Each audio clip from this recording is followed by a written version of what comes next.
You want to let the people know right away what you just told me in the back room?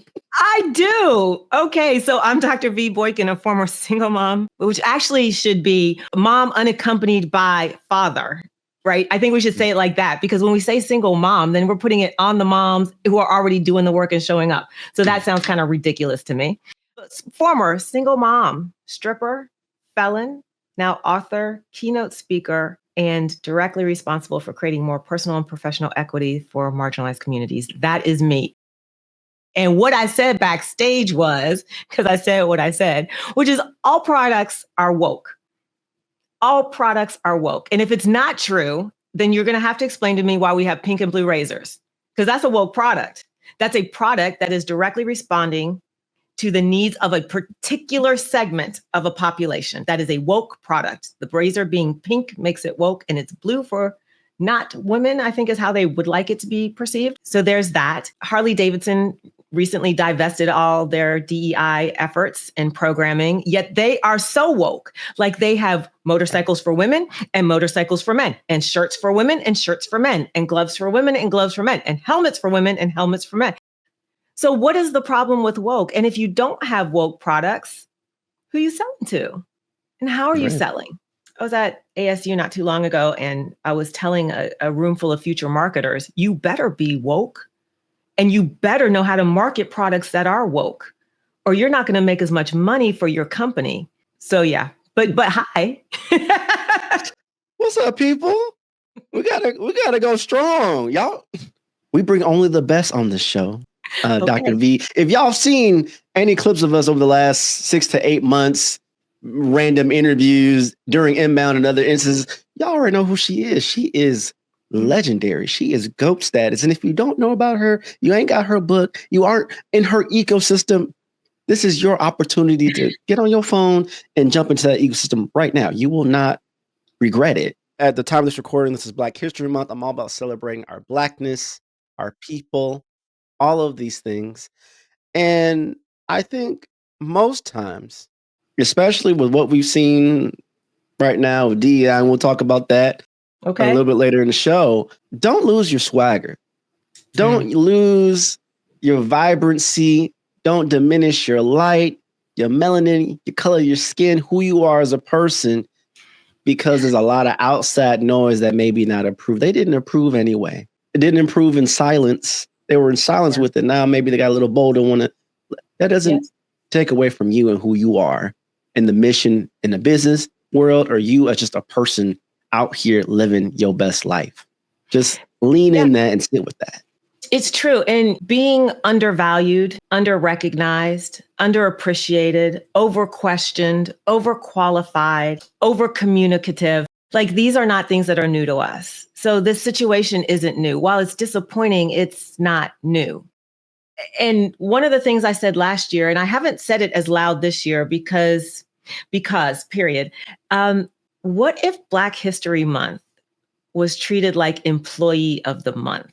You know, like you got a special parking spot, you got your picture on the wall, everybody learned all about you, like a special email was sent out. Like, what if that was how we actually approached and celebrated this? What if it was celebrated like it was the Christmas holiday, where people decorated up and down the street and people gathered together to tell the story and commune and celebrate and be kind and promote the people that were being celebrated? I just think it would make such a difference. And we look at this as like this singular event, as opposed to truly celebrating those that are bringing this diversity of excellence and profitability with them, which I think is undervalued, especially since science says when you have a diverse workforce, you're looking at a 15 to 35% increase in profits. You put women in the C-suite, you get 21%, decrease of the profit gap. How does that reconcile with divesting from DEI?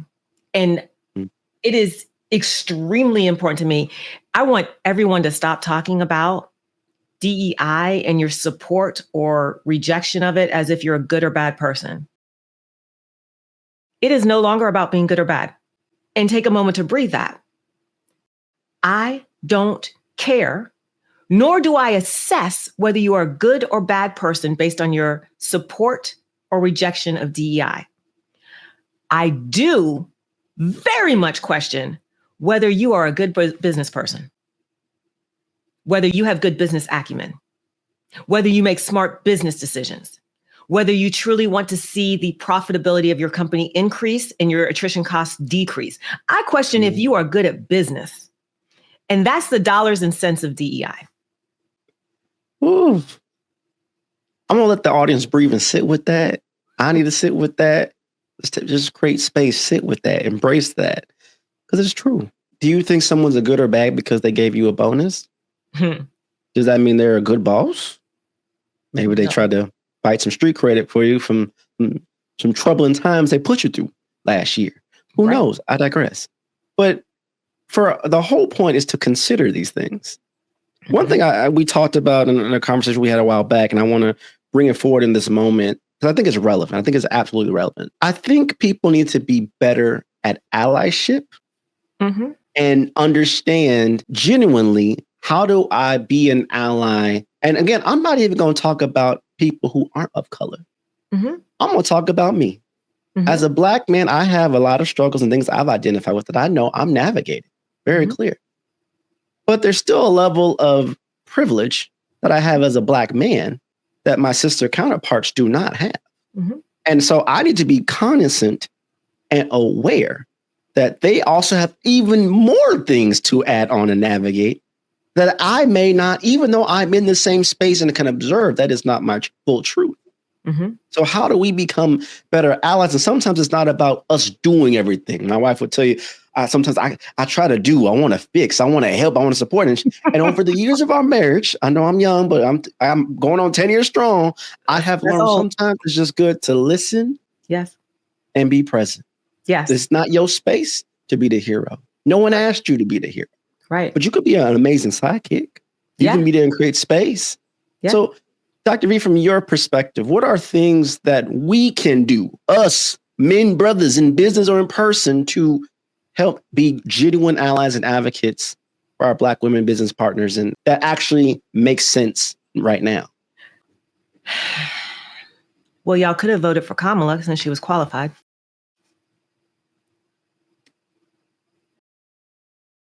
I did.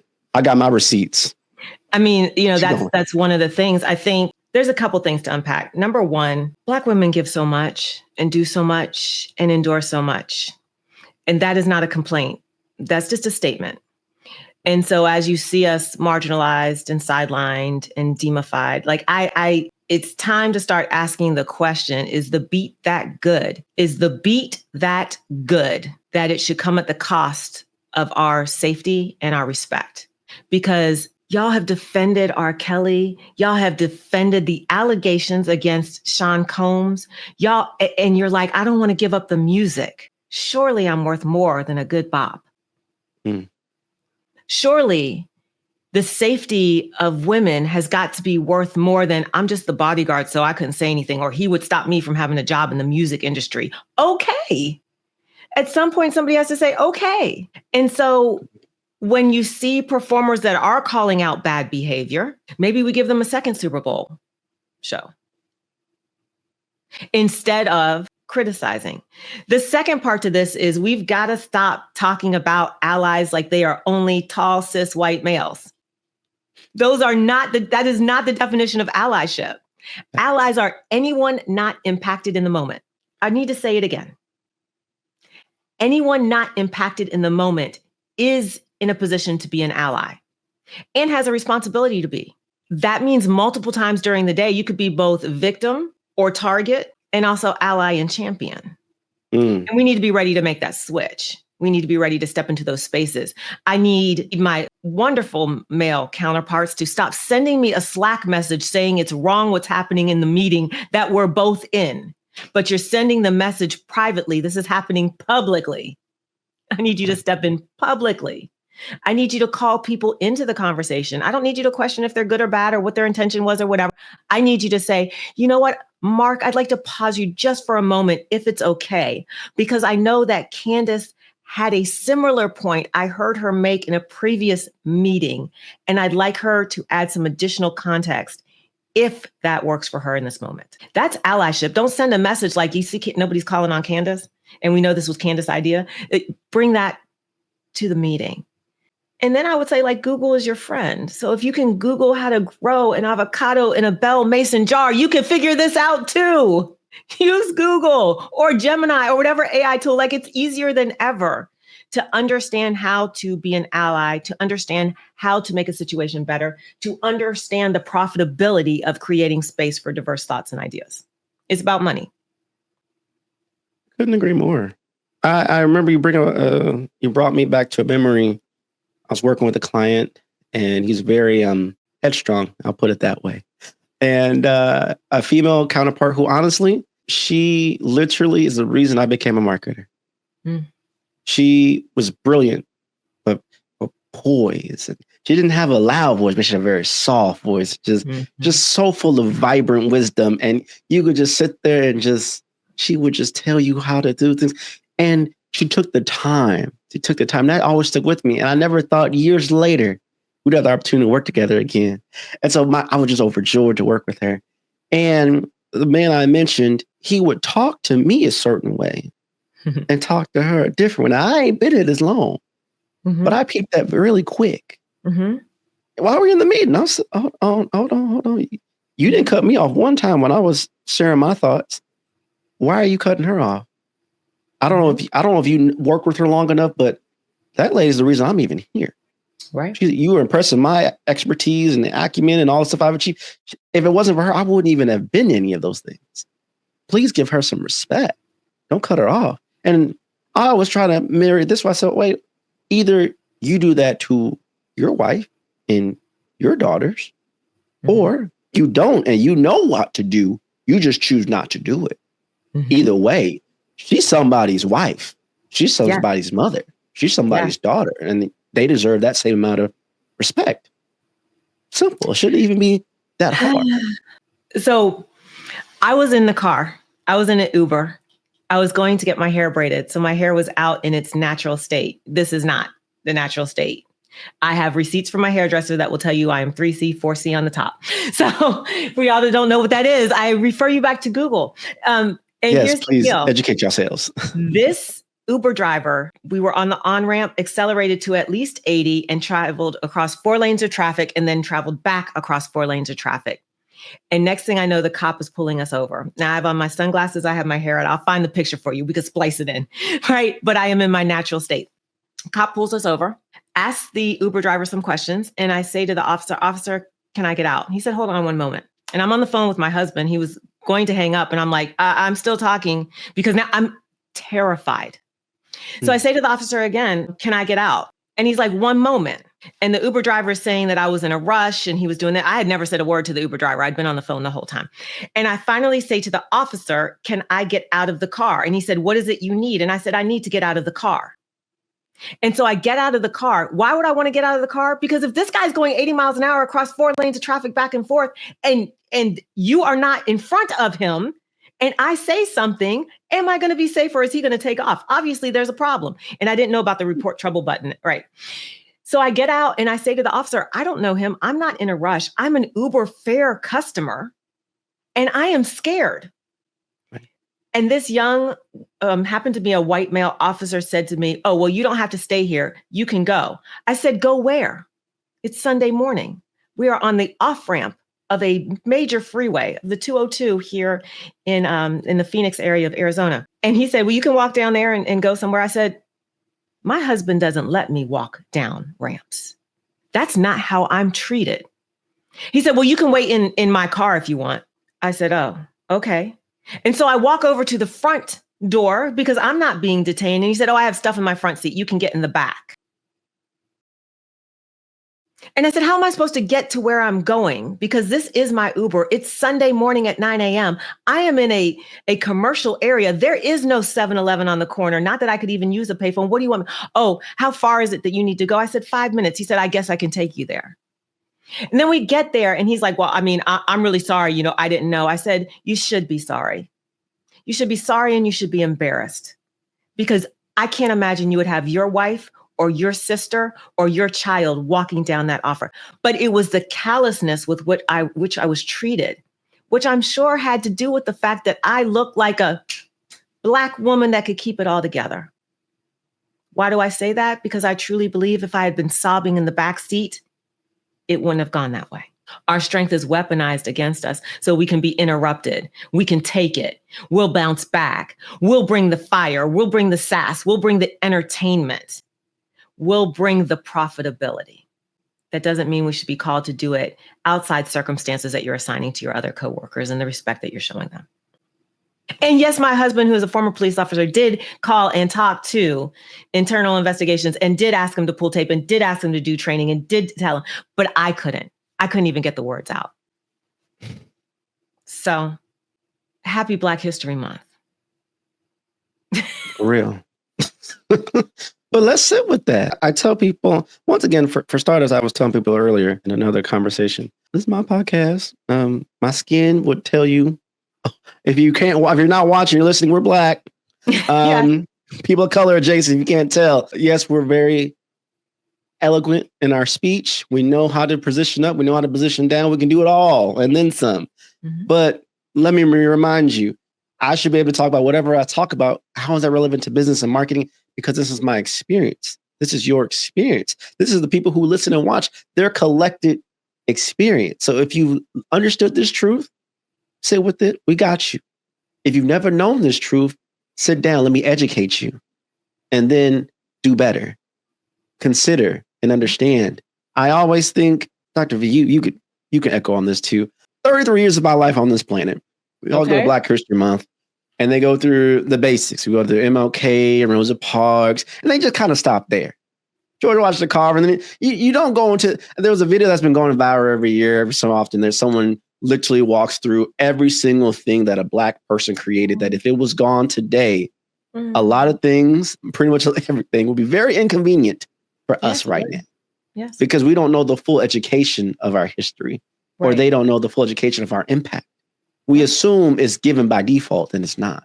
We didn't have to shine a light. We didn't have to create those things. We didn't have to build those products. People still don't know Calendly was founded by Black people. Mm-hmm. we didn't have to do these things, but we did it for the betterment of society, for the betterment of ourselves, and because, dare I say, our God-given ability and creative talent made it so. Yep. So let's put more respect on it. Don't treat Black History Month, which is already the shortest month of the year, as a bore, as a chore, as a PR stunt, as something I just got to get through. And once March 1st hit, I ain't got to learn about it no more. I ain't got to see it no more. No, that's part of the problem. A big part. And here's the other thing. If you don't understand my experience, you can't sell to me.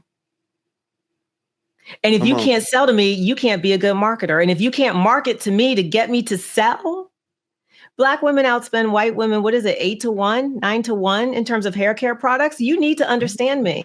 You need to know what 4C hair means. You need to know what 3C hair means. You need to know what me being in my natural state, because you will build a terrible marketing campaign. Ask the Jenners when they went out there with the fist up in front of the Black Lives Matter crowd, and then it fell apart. That was bad.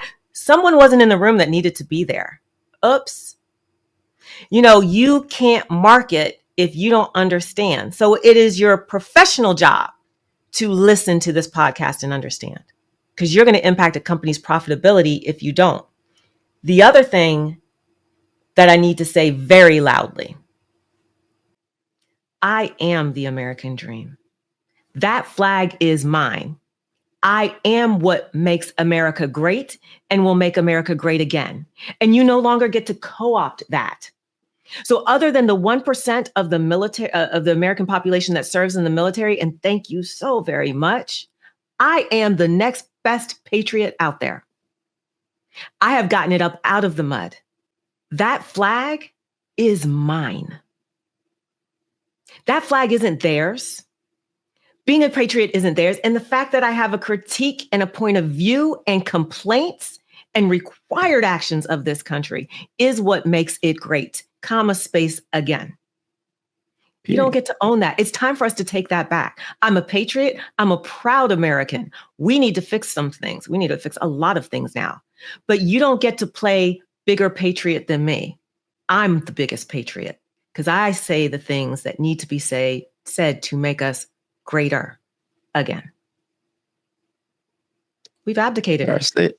And dare I say it, only a Black woman could speak so elegantly and position in such a way where you got to sit down and listen. And that's why the show exists what exists. And that's why it matters. Because I've said this a few times in previous years during Black History Month on this show. Do you know that Black people, I'm being specific. I didn't say BIPOC. I didn't say people of color. I'm saying specifically Black people. $3.86 trillion in buying power as a generation. And that was from 3 years ago. It's more today. Yes. You're so busy trying to create new markets, new products. How about you just expand how you market to an audience that has the buying potential and the acumen and the ability to actually bring you even more money and value? Just if you, and people say, well, you know, this and that. If you will create commercial experiences that really reflect our experiences, our living truths with our language, our positioning, where we're from, how we talk, how we think, doesn't feel like it's gagged, doesn't for comedy purposes. It feels genuine and authentically us. And see what happens. We probably buy it. Stop saying, oh, they won't buy it. They don't care. No, you didn't take the time to understand. You didn't even take the time to ask. Yeah. You profile people by their names of their businesses and thought they don't got no money. They don't need this thing. They don't need this software. They don't need this product. They don't need our solution. They don't need our service. You didn't ask. You didn't ask. I've had several sales jobs for several different companies, and the amount of times that the Black barbershop was overlooked as a segment. I'm like, do you know how much money they make? Do you know how many days they operate? Do you know how many customers they have? Do you know how loyal their following is? It is wild to me how we underestimate the buying power and the willingness to spend Black dollars. Right. And we don't just mean on music and shoes. We're overlooked and underestimated, but that's okay, because what we did was we created our own marketplaces. And then the conglomerates were like, oh, we want some of that. Yes, we know. I know. And many of us, because of being constantly overlooked, like, we're disruptors. I'm a disruptor. And people think that I am assertive or aggressive because my DNA is different from theirs. Talk about it. It's not. It's not. It's because I have one shot. And in my one shot, I am committed to making it better. So I'm going to tell you, I'm compelled to tell you, I have to tell you. I may not get another chance. And the fact that your experience makes you unprepared for direct statements and comments is not a referendum on my delivery. It can't be. It's none of my business what you think of me. It's none of my business how you perceive me. It's my business to deliver it in the best way, at the best time, with the best information, with the best possible modality, based on the information I know. But how you receive it, that's not on me too. Because how I receive what you say isn't on you.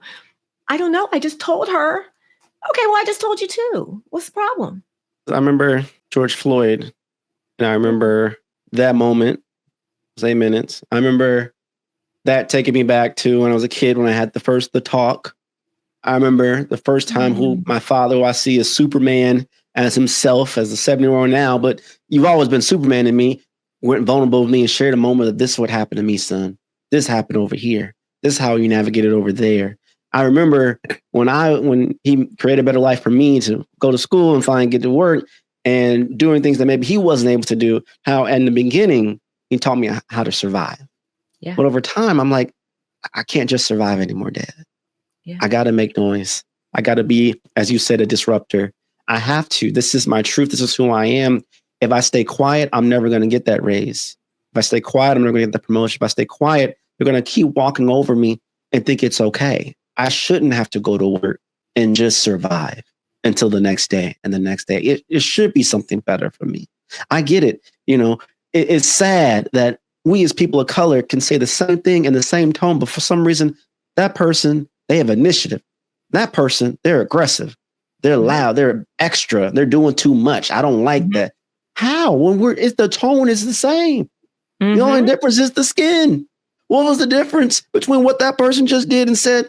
Even could have been even bolder than me. And I made this change, and I went going to my father, and I was saying, Dad, I know this goes against how you've navigated in your career. Yes. But I have to say something. Now, there's been times when Troy said something, you got the dough. And I had to make peace with that. Now, there was other times I said something, they had some respect and they treated me differently. Mm-hmm. Or, oh, you can step up. Okay. And then they say, oh, we were just testing you. We were trying to prove things. Don't tell me that. But that's on the couch. But I digress. The point I'm saying, there's so many layers of things that we navigate that most people don't know. But there's always somebody who took the risk, that took the stand. I know we appreciate what MLK did and all the people did during the civil rights movement. But please do not think just because you don't see black and white on the drinking fountains no more, on the bathrooms no more, we still don't got instances of it in work environments, in different things. It's just quieter. It looks different. It's framed differently. It's a cohort of all white people for whatever special program it was. They don't have to post a sign. But here's the deal. If you do stay quiet and if you don't speak up, you know what happens? You have soap dispensers that won't dispense soap to people with brown skin. You have crash test dummies that are male so that women and smaller sized men are at risk. When we stay quiet, it costs businesses money. So stop being afraid or telling us that we have issues with our attitudes or fix your face and watch your tone. Stop telling us that, because if we do that, y'all make expensive mistakes without us. Expensive mistakes. You know, every year of my professional career, I've been told to either watch my tone or fix my face. It is February and I've already been told about my tone. And I wasn't even talking. I hadn't even said anything. I hadn't even said a word. I was like, I haven't said anything. How do you mean? But what is it about my tone? Is it the disappointment? Is it the disgust? Why can't my face look like you said something crazy when you just said something crazy?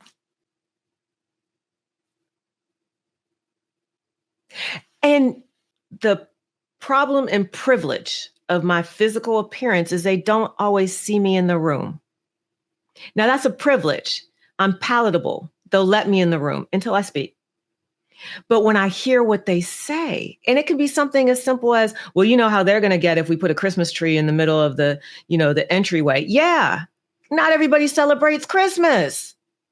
And as somebody that's been othered, I'm going to speak up and say that to stop you from getting sued. You're welcome. But that welcome never comes. You become that person. You know, I'll never forget, I had a senior manager come back years later and apologize to me because they hadn't picked me for a management position because they didn't think I would fit in. And after the George Floyd incident, they said, we probably needed someone that didn't fit in. And I was very happy to massage their guilt away. And I know they didn't mean it, but you're not responsible for your intent. You're responsible for your impact. So all of those young white managers that like to go out and get drunk together, no, I didn't fit in. But you would have been so much better if you had made room for me. Because all y'all, you wouldn't have had an entire management team that showed up hungover the next day. You would have had one manager that was fully functional and ready to go. And we make some of the best managers, by the way, y'all, because we've only had that one shot. That's right. We don't know if we're going to get a second chance. And if we do, thank the Lord. But in most cases, we're under a microscope, and any little thing, any little convenience that doesn't align with what you think we should be doing could be weaponized against us. And for what? Well, we've seen people with done way more, given far more grace. For whatever reason, we to this day, we don't know. The only people underperforming can't be brown and black people. The only people angry at work can't be brown and black people. The only people that need to fix their face or watch their tone can't be brown or black people. Like it's statistically impossible and also highly improbable. But I think like the larger conversation, because there's going to be people that have hit their limit on their ability to absorb the criticism that they will hear in this. I understand. Let me help you out. Do you like money? If yes, Troy, like I do. If yes, hire us. Yes. We're afraid to be broke again. Yes. We're afraid not to create generational wealth. We're afraid to fail. Weaponize that instead of all the other silliness. Because at the end of the day, we increase profitability by 15 to 35%. It's science. Woke products sell more. You only sell one type of razor. You can't charge more for another type of razor. Make it pink, make it blue. Make something for me. I'll buy it. You know how much ugly stuff I bought from the front of Target during Pride or Black History Month or Hispanic Heritage Month or AAPI? Like, I'm buying it to prove a point. A marketer's dream. You got my number. People don't get it. People don't get it. And for those who've been enjoying this conversation, I feel like some of this is therapy. So if you needed a therapy session for free, here we are. But you will have to pay Dr. V later if you go off the site. But hey, right now in this moment, I feel like we having therapy. I mean, get your coffee, get your tea, relax with us for a minute because we're speaking real stuff. And I'm going to say this too because I know I can on my show, but I can't in this moment with you. For some people who may have been listening to this podcast for a long time, you might have noticed my demeanor change, my vibe, my energy. I'm more relaxed. Troy's talking a certain, maybe his deeper voice, seem more comfortable instead of this high pitch, high market group. Hey, Troy. Hey. Exactly. Because I'm in my comfort space. I know it's a safe space. I know Dr. V is going to keep it real, keep it 100, and we're just going to keep it. And could you imagine for those who are listening and watching and who are of similar descent and ethnicity and understand what I'm about to go with, wouldn't it be nice if we could just be in a safe space all day long? Not having to worry about and be calculated on based off the trajectory of colors in the room. I'm going to show up this way based off how this happens or that happens. My voice has to go up or down, or maybe I don't even say nothing. I communicate non-verbally because I'm just trying to get through this moment. You know how taxating and exhausting that is every meeting, whether in person or Zoom. I got to show up and think, how many ways can I make sure I control the perception to my benefit without losing myself? Mm-hmm. Now imagine if you created a genuine culture where your top performers don't got to even, that's 35, 40% of our mental energy before the meeting even starts, or while the meeting is happening, or while we're speaking or presenting or client facing or troubleshooting or just doing our job. We have to think about these things. Imagine if that headspace was turned down and we could really focus on our job even more. You would make more money naturally because we wouldn't have to think about, do I need to get the hair today? Can I just go my normal self today and not be judged? Not want people want to touch my hair or ask me some dumb questions about certain things and wasting my time. What? Are you kidding me right now? It would be wonders. And yet, for some reason, we're still in 2025 and we are still on diversity, equity, inclusion, belongingness, and culture 101. Honestly, I feel like we went back a step. I feel like we went to pre-cal when it comes to this stuff and not moving forward. And I advise you, if you're an executive, you're a leader of any type, to maybe, though it may be uncomfortable, maybe that's not your living truth, to sit with what we're talking about here and maybe consider, I can do better. I can be a better listener. If you get nothing else from this moment, instead of just whatever, just think, I can do better. Yep. I need to consider more. And that's a start. We'll take the wins when we can get them, y'all. We'll take the wins. However we can get it, we'll keep it. And there's actual science behind what belonging does in the workplace. Like there's science that it increases productivity. It's an 88% increase in productivity when you feel you belong. There's a 76% increase in productivity when you feel you're being treated with fairness and respect. You actually increase your communication by 64%. Attrition goes down. You work to 3.5% of your full potential when you feel you belong. When you feel you belong, individual performance goes up by 70%. Team performance goes up by 50%. Organizational performance goes up by 48%. American University, Washington, D.C., 2024. This is science. So you make us feel like you belong, not because you're a good person. I don't care. I don't have a referendum on whether you're good or bad. Do it because you like money. You like profitability. That's the why. What? That's the why. And so if we know these things to be true and self-evident and science, why doesn't it happen more? It's And my working theory is it's like trying to explain sunlight to someone who's visually impaired. Mm. If you haven't experienced it, it's not my fault that you don't notice how hard it is to explain it and or do it. Right. We are both sight gifted people or sight able people. I don't think about the steps that it takes to see you right now. It's second nature. Until I submerge myself in a community of people that are not sighted, do I understand what it means and doesn't mean to have sight? There's just not enough experience. There's just not enough experience. Again, Google is your friend. If you ever wanted to know where you fall on the scale of awareness, just close your eyes and imagine you are in a room filled with people that are not of your ethnicity, color, or race. Now, nobody's going to know the answer to this, but ask yourself, how do you feel? And if you say, oh, I feel great, then imagine now you're standing outside and not in the room that you imagined yourself in. Because I'm pretty sure you imagined yourself in a room. So now you're not in a room. Now imagine yourself, you're on a sidewalk. Now you imagine yourself on a sidewalk and it's dusk. Now imagine you're on a sidewalk and it's nighttime. How do you feel? And if you say that you feel totally comfortable, then imagine yourself at work. And if it doesn't reflect that same demographic, ask yourself why. Because you feel comfortable. So then don't you feel uncomfortable when it's not that way? It's nothing for me to walk into a room that has 10 white colleagues in it.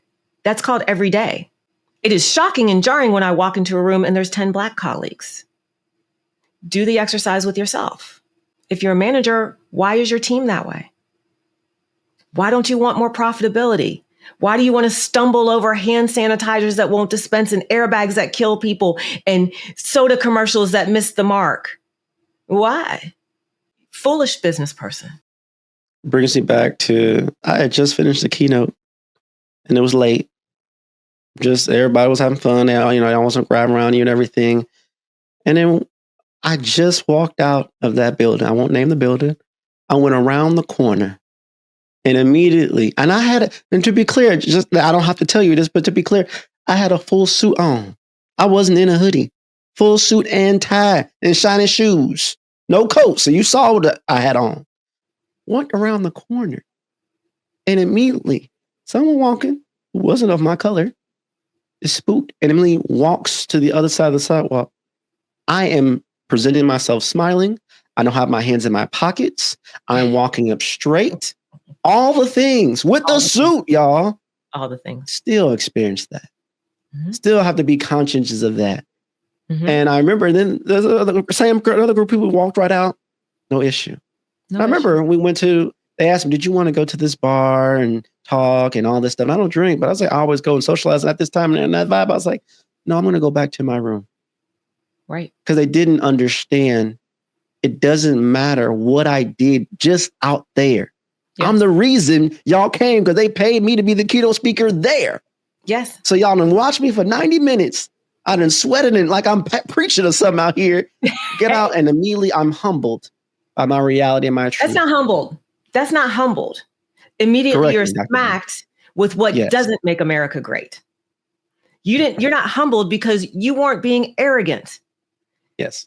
We think of it as if we have some penance to pay. I reject that categorically. You were disrespected. You were underappreciated. You were marginalized. You were singled out. You were made to feel other than. You weren't humbled. There was nothing arrogant about you, just existing in your skin. And look, this isn't a bash what they consider the global majority, but it's not the global majority. It might be the majority in America, and that's shifting as well. It's about understanding how what you do preoccupies our mind. Because here's what we're not talking about. We're not talking about the stock market. We're not talking about how to get promoted. We're not talking about strategies for increasing business leads. We're talking about our experiences. Why? Because they keep getting created. I'd love to not talk about race. What a gift that would be. In fact, there was a period that I was with a white male for 10 years. 10 years. And after he said to me, I never wanted to be married to someone who was this Black or this liberal, I thought to myself, the privilege. I was so intoxicated by their privilege. They got together and hardly ever talked about race. They didn't see race. They didn't have to. The neighborhood I'm in now, I mean, when we moved in, they brought us brownies and cookies and oakley dokley. I mean, it's a great place. Everything is okay here. It is. I understand why you feel it's okay. The problem is, I can't send my son to the store when he comes to visit in a hoodie for fear he might not come home. You'll say I'm being dramatic, but how many examples do we now have? So it is still happening, and we're not creating it, and we're not separating ourselves.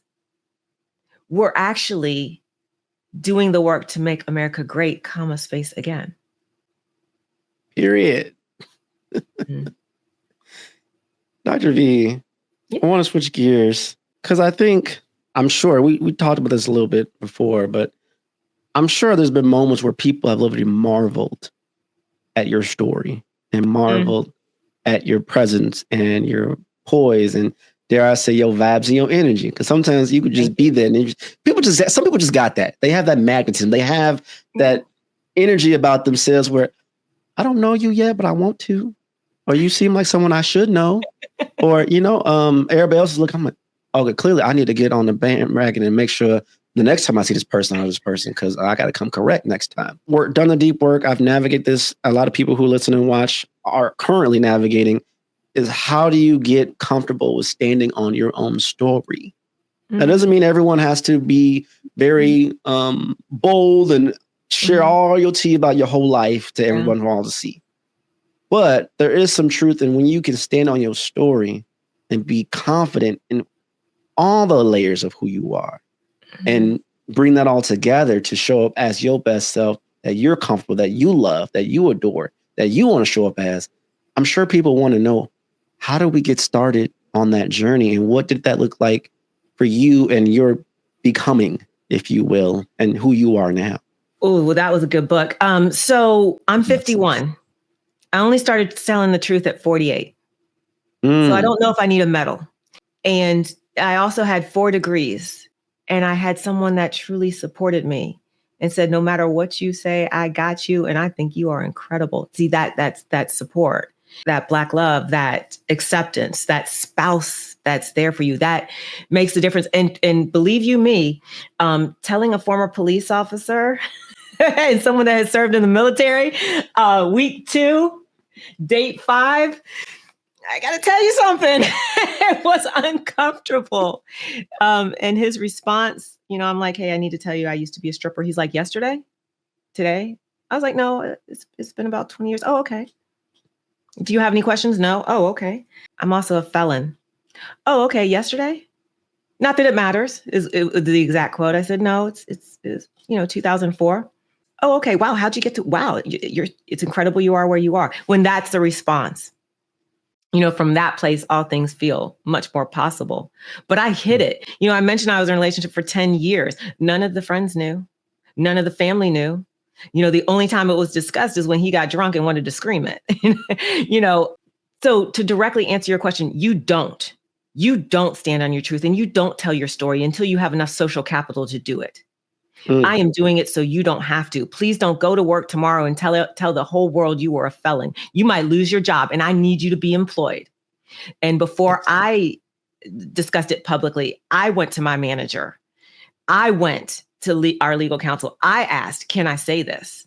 It's incredible that I had the opportunity to say this to 2 Black individuals because it did make it more comfortable. But I don't know if the answer would have been different had it been white individuals. It just made it easier for me, right? And my bias. But if you're going to have a population that's 8 times more likely to be incarcerated, there are costs with telling your truth. There are organizations I want to join. I want to be a part of their mission. And while there is a cis white male president, I still can't join those organizations or get a job at a gas station or live in that apartment building.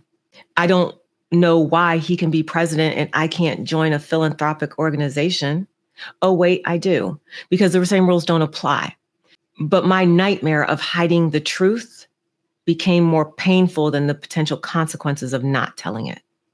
And I have a limited time left on this earth. I have a limited time. And an even smaller window where I'm going to be sane and lucid. And if me telling the truth means you don't have to, or makes it more comfortable for you, it will have been worth it. And that's why I say it. I say it because I added so many things to the bad category: food stamps, multiple marriages. I had children out of wedlock. And then I say, well, I did get married to all of the two people I had babies by. I don't know why I have to say that, because they were unmarried with children just like I was. But I want things in the positive column. I have that debt. I have to leave it better. I have to leave it better than I found it. Well, we appreciate your sacrifice. We appreciate what you've done. I'm going to say it for somebody. I want people to not be embarrassed by their mothers or their aunts or their cousins or their fathers or their brothers who have gone through things and have labels attached to them that are unsavory.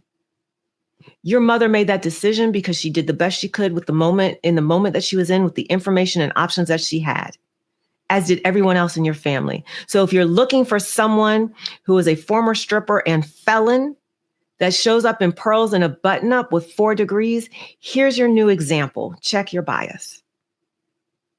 Check it. Yeah. And you're someone who's so accomplished with 4 degrees, a book out, a book on the way, and a plethora of other things, and still have to navigate certain things a certain way because of certain people and situations. And make it make sense. And still have companies that won't hire me. Right. Jobs I cannot pump your gas. And another thing, I always ask this question. This is off a little, but I find that women have more of a problem with me being a former stripper than a felon. Yet they're hanging on their husband's arm so proud. So proud. But he's the one that came to the strip club. Educated men with degrees are the ones that actually frequent strip clubs at a higher rate. True stories, statistics. It's true. You'll see it. It's in the book. It's true. Why are you so proud of him, but won't wave at me on the street? Still, to this day, I hand you my book. You read that back. You're like, oh, or you offer me forgiveness that I didn't ask for. I'm not apologizing. I'm not embarrassed, and I'm not ashamed. How many people are dealing with things that, if they were made public, I don't understand why certain things by certain people, other people. I mean, we literally experience this a lot. I won't get into religious organizations or other folk and political organizations who have closets of things, and are still celebrated society. No one bring it up. It's an afterthought. It's an amendum and moment, and just whatever. It shouldn't be. It shouldn't be, and you can't over incarcerate us, which disenfranchises us, and then also expect us to be quiet about it to not create change. And if there's one good thing that could potentially come out of this presidency, this is the only thing, is that there may be more room for those in a community that are over sentenced and over policed to truly rejoin society. Because 20 years later, I should be able to rent an apartment wherever I want. I should be able to work wherever I want, wherever I'm qualified to work. And my speaking out about it shouldn't preclude me from getting any job or being part of any opportunity, especially when all of y'all are listening to music talking about beating and torturing and killing and all of those things. You bop with that, but you're afraid to hire me? Stop it. Okay. Stop. Maybe we got to deliver these things with a really dope beat track, and maybe there you go. It get through. We got to call Mustard over here and help us drop a whole diss track for all this injustice out here, and let's see what happens. Maybe, just maybe then, because they can bop to it now. They hear what you got to say. Get it done. They need to read my book. Check in on their bias. Your book. Fix Your Face and Watch Your Tone. Women Know What's Needed. The next book that's coming up is Fix Your Face, Watch Your Tone. Hard Lessons, Simple Truths. I'm excited for it. They don't want to hear it. Ready. They're not ready. But that's when I like to talk about it. And unfortunately, everything in the book is true. And that is the most unfortunate part. The links for all of that are also in the show notes, y'all. So click on the links, buy the book, subscribe, Go follow her on LinkedIn. Go visit her website. Watch her YouTube channel.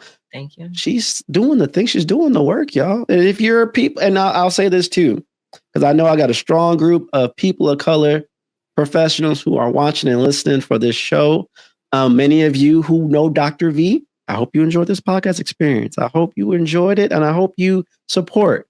For those who don't know Dr. V until this moment, I hope you go out there and I hope you support. You educate yourself. You sit with it. And it's like, maybe you got to rewatch it a few times. Maybe you got to look at some words here and there and sit with it. Maybe you need to play some music and just calm down because there's going to be a lot of ups and downs in this episode. Yeah. But it was necessary. And I hope by the end of this, you see why I bring people like Dr. V on the show and why these conversations are relevant, not just in business, but in culture and in life. Because if you treat us right, that just brings you more dollars. This is a profitability situation. Yes. Stop looking at what you have to give up or what you have to learn or new words you have to use or you mean to tell me if all I have to do to add a few more zeros is that it should be an easy transition, an easy thing to do. And if you're someone who's looking for a speaker, if you're looking for someone to help, maybe shake up your organization a little bit, give you some. I'm just trying to make sure y'all know she's available. Now, I don't know her rates. Y'all got to talk and make sure y'all get them digits right. But she's available. So do what y'all need to do. Y'all know how to do these things. It ain't that hard. She is not hard to find. Very easy. So if you are coming off of Black History Month and you like, you know what, I need to bring in some new people for the rest of the year, because you should do that. And I want to create space for those who listened. And if I can hear the Black cheers in the background every time. I can hear it low key. We ain't doing it live, but I can hear it. And you were just so excited. Just enjoy. There's going to be more of this and follow the journey. I think sometimes I was so excited about this episode because I didn't know what to expect, but I knew what to expect. And I knew for a lot of people, like, Troy is having too much fun. Troy is too comfortable. Well, honey, this is how we are when we have the safe space. Yeah. And this is how we are when we know we got someone who gets it, is going to speak the truth and hold no breadcrumbs. It's going to be all there. I thank you for coming on the show and sharing your truth. And I appreciate you for our side conversations, for what you do. And the thing, and I'll say this too, I'll stop giving you flowers. Sometimes, because you don't see the direct impact, we think it isn't worth it. Yeah. When in reality, there's so many indirect touch points that if you could just take a wider view of the vantage point, you'd be like, I didn't know it directly, but indirectly, I just changed the whole generation to how they see Black women. I don't know this just yet, but I just changed a whole lot of people who probably wouldn't have considered someone, but they did because they saw me. I just encouraged a mother who had to maybe endure their child becoming a felon and thinking that's it for them. And seeing, well, look what Dr. V became. Look what she's becoming. Look the impact she's making. Look at the choices she's doing. Look at the things she's giving back. And it's like, wow, if she can do that. See, that's the thing. When you can see someone do it, oh, there's hope for me. There's a path for me. I ain't saying it's an easy path, but there's a path. So we appreciate you for everything you've done. Whether you've gotten your flowers, we're going to make sure you get more flowers. We thank you. And I think everybody should, every once in a while, go to your Black sister, your Black brother, and pour life into. So I see you. I'm thankful for you. Whether they be like, no, I'm deflected. No, I want you to sit in the uncomfortability of me giving you your flowers and thank you for being the champion and the life that you are, because we need people like you on this earth doing the deep work when other people couldn't. They was too afraid to do it. And you took on the mantle and said, I choose me. I'll do it. So we thank you. Well, thank you for that. You know, one thing that's really important to me is to remain approachable. So if you see me out, say hi. If you need something, hit me up on LinkedIn. The only people I don't respond to on LinkedIn, I respond to every single person that's not trying to sell me something every single time. You know, if you read the book, tell me what you think. Tell me what you feel. I want to know. It matters to me. You know, I am not removed in some ivory tower. You know, I want to know. Any last words you want to say? Yeah. For all of us listening and all of us out there, the next time they tell you to fix your face or watch your tone, tell them you don't have to. Dr. V said so. But don't lose your job. Come on with it. And with that, y'all, another episode is complete. But I digress. Thank y'all for listening, and we'll see y'all next time. Thank you.